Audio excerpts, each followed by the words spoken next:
ng Bangko Sentral ng Pilipinas ang mga e-wallet company na alisin ang transfer fees o bayad sa paglilipat ng pera sa ibang bangko.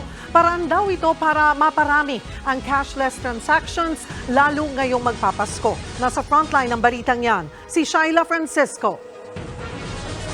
Bawal ang cash payment sa lahat ng 200 tindahan dito sa Expo sa Pasay City. Para makabili ng pagkain, damit o pangregalo, digital payment dapat.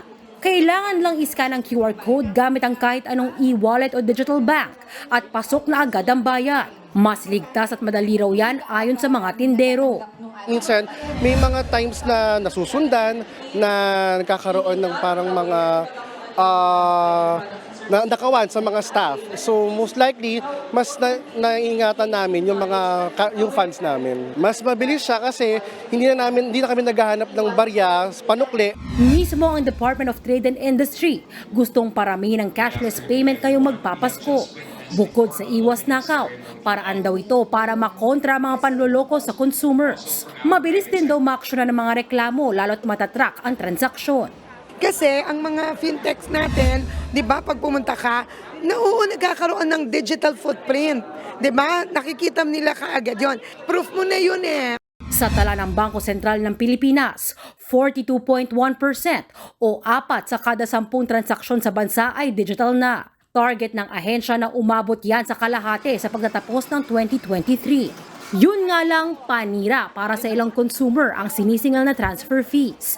Yan yung dagdag bayad kapag maglilipat ng pera sa magkaibang e-wallet o bangko. Naglalaro sa 8 to 50 pesos ang transfer fee, depende sa e-wallet o bangko. Hanggat maaari, sana wala na lang bayad. Kasi pandagdag din yun eh. Yung ultimo 1 peso, malaking bagay na yun eh. Diba? Eh kung wala ka na, as in, sagad na, halimbawa 100 na lang yung pera mo, eh kung i-charge ka, hindi mo mababayaran.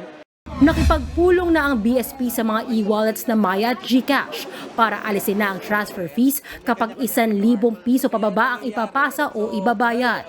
Hopefully they come around. Let's face it, our countrymen, our people, if there are fees, it presents a barrier or there's some reluctance to pay.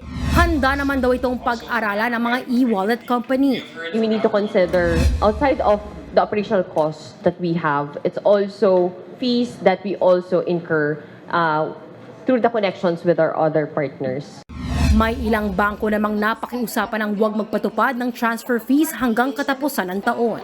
Nagbabalita mula sa Frontline, Shaila Francisco, News 5. Mga kapatid, Lucy Cruz Valdez po, maging maalam at may pakialam sa mga napapanahong balita sa bansa. Tumutok at mag-subscribe sa News 5 social media pages.